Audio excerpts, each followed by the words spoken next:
আর এরই সঙ্গে যে খবরের দিকে আমরা নজর রেখেছি, অর্থাৎ অসুস্থ সুকান্ত মজুমদারকে বসিরহাট মাল্টি স্পেশালিটি হাসপাতালে ভর্তি করা হয়েছিল, সেখান থেকে এই মুহূর্তে কলকাতায় নিয়ে আসা হচ্ছে, কলকাতায় বেসরকারি হাসপাতালে নিয়ে আসা হচ্ছে সুকান্ত মজুমদারকে। সেই ছবি আপনাদের সামনে তুলে ধরছি। অ্যাম্বুলেন্সে করে ইতিমধ্যেই রাজ্য বিজেপি সভাপতি সুকান্ত মজুমদারকে বসিরহাট মাল্টি স্পেশালিটি হাসপাতাল থেকে কলকাতায় বেসরকারি হাসপাতালে নিয়ে আসা হচ্ছে।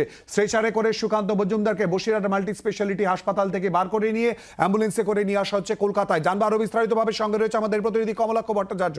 কমলাক্ষ, কি আপডেট, কি খবর? এই মুহূর্তে মজুমদার অসুস্থ এবং আহত। তাকে আমরা যা জানতে পারলাম, ইতিমধ্যেই কিন্তু বসিরহাট সুপার স্পেশালিটি হসপিটাল থেকে তাকে প্রাথমিক চিকিৎসার পর তাকে অ্যাম্বুলেন্সে করে এই মুহূর্তে নিয়ে যাওয়া হচ্ছে কলকাতায়, এবং কলকাতার বাইপাসের ধারে হাসপাতালে তাকে নিয়ে যাওয়া হচ্ছে, এমনটাই বিজেপি সূত্রে আমরা জানতে পারছি। সুকান্ত মজুমদারের গাড়ি এবং তার সঙ্গে পুলিশের কনভয় রয়েছে, তার ব্যক্তিগত নিরাপত্তা রক্ষীরা রয়েছেন, তারা এই মুহূর্তে রওনা দিয়েছেন। যদিও আমরা যা পরিস্থিতি যা দেখলাম তাতে সুকান্ত মজুমদার যখন গাড়ির বনেটের উপর দাঁড়িয়ে তিনি স্লোগান দিতেছিলেন, সেই সময় পুলিশ কর্মীরা তার সঙ্গে তুমুল ধস্তাধস্তি ভাবে টানা হেঁচড়া শুরু করেন পুলিশ কর্মীরা। সেই সময় গাড়ির উপরে পড়ে যান সুকান্ত মজুমদার, তার মাথায় আঘাত লাগে। এরপর ওই অবস্থায় তাকে ট্যাঙ্কবেলা করে ভেতরে নিয়ে যাওয়া হয় হোটেলের ভেতরে।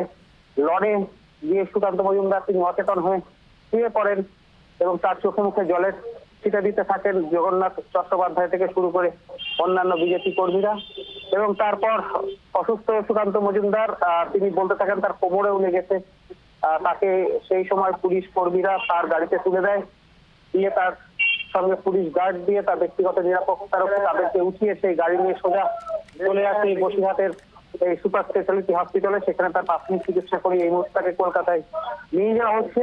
যে ধন্যবাদ পরিস্থিতিতে আজকে বিজেপির একেবারে ধন্যবাদ কমলাক্ষ। অর্থাৎ কমলাক্ষ জানিয়ে দিল ইতিমধ্যেই বসিরহাট মাল্টি স্পেশালিটি হাসপাতাল সেখান থেকে কলকাতার হাসপাতালে, কলকাতার বেসরকারি হাসপাতালে স্থানান্তর করা হচ্ছে সুকান্ত মজুমদারকে। সেই ছবি আপনাদের সামনে তুলে ধরছে।